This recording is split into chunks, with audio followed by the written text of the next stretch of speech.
Hello everyone, this is Fighterwolfneon and Happy New Year everyone. Now that we're in 2011, I thought for fun I could do a series of mini reviews for every movie I saw last year, as I plan on doing full-fledged movie reviews in the future, and this could be a fun way to start. Keep in mind that there are some movies I haven't seen yet, and this is just for movies that I saw in theaters. So anyways, let's get started. Up in the Air. I did enjoy this movie. I liked its sense of humor, and the actors did a good job with their performances. To be honest, though, I've already started to forget about some events in this film, and I may have to rewatch it, but from what I remember, I did like it, but it's not a movie I would recommend to everyone. The Wolfman. Now, I haven't seen the original. In fact, I'm pretty new with horror films, but I was able to enjoy this film. I thought the effects were great, the music was captivating, and it's pretty damn brutal. I did make a full-fledged review of this film earlier this year, but I don't think I did that good of a job with it, so I took it down. One thing that bugged me was its continuous use of surprises. Granted, it does do a good job startling you at first, but then it just gets really annoying later on. Other than that, it makes for a good popcorn movie. Clash of the Titans. Oh god. What can I say about this movie? Now, I remember seeing the original one time in 10th grade and I enjoyed it a lot. And hearing that this was from the director of the '08 Hulk film, I was sure this would be good. Boy, was I wrong. Dead wrong. Apart from some tolerable acting and one good fight scene, everything about this movie was shit. There was no story or character development. Everything that made the original great was gone. That includes the mechanical owl. And with one exception, all of the fights were boring as hell. Not to mention, it has one of the most anticlimactic endings I've ever seen. Basically, Hades appears in front of Perseus, making it seem like there's going to be an epic battle between the two, right? Wrong! Perseus throws his sword with Zeus's power stored in it at Hades. Bam! He wins in one turn. On top of that, I made the mistake of seeing it in 3D. Nothing came out, the images were blurry, and it's tough to see what was going on in some parts. I know when going to see a movie, you have to be prepared for some shortcomings, but not this much. Just avoid this movie. Avoid it at all costs. How to Train Your Dragon. Now, like a lot of you, I don't like DreamWorks animation, save for their earlier stuff and a few exceptions. But I was actually looking forward to this movie as it seemed like an interesting idea. I must say, this is probably one of the best movies I've seen. I loved the designs to the dragons, it had a pretty deep message to it, and I did like the story as well, and there was not even one pop culture reference in it, which is shocking because DreamWorks made this movie. My only problem was that the character development focused too much on the central characters, which is kind of a problem as it makes 90% of the supportive cast completely forgettable. Still, this is a must watch. Alice in Wonderland. I went to see this with my sister, and we both had a good time. I loved the imagery and special effects. I thought every actor was well casted, but I did think the story was a little underwhelming. I wouldn't say it's movie of the year material, but it is a good watch. Kick-Ass. I fucking loved this movie. I loved the idea of what it would be like if someone tried to be a superhero in real life. I loved the action scenes. I loved the characters. I loved the humor. Everything. And who would have thought that Nicolas Cage would end up in a great movie for a change? Now, the film has some controversy because one of the main characters is an 11-year-old girl, and she kills a lot of people in the movie, brutally might I add, while saying words like cunt. Now, if this was real, I would be quite shocked. But to those of you complaining about this, I'm just gonna say this. It's not real, it's only a movie. The idea is not to promote things like that, but to use it for the events of the story and how it unfolds. While I do think Kick-Ass himself is overshadowed by everyone else, I still love this movie.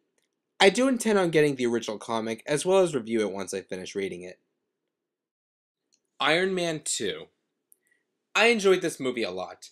It does a good job making itself accessible to those not familiar with the comics.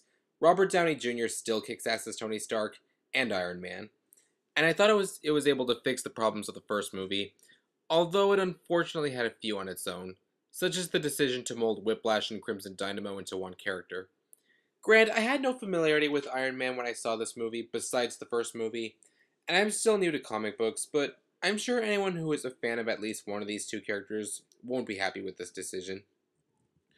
I also thought the ending to the final battle was anticlimactic, but to avoid spoilers, I'll say this. Unlike this movie, there's a lot in the final battle to make up for it. And taking the advice from a friend of mine, Lance Echidna, I watched the extra scene after the credits, and it's a small teaser for the Thor movie that's coming out this spring, which I am really excited for. The Karate Kid.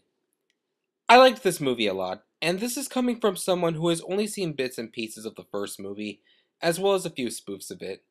However, I'll say this. It's not really a remake of the original Karate Kid, as it uses a completely different cast of characters, the story is different, the setting is different, etc. But it uses elements from the original, kinda like with Gundam Seed to the original Gundam. Still, whether or not you've seen the original movies, do check this one out. Toy Story 3.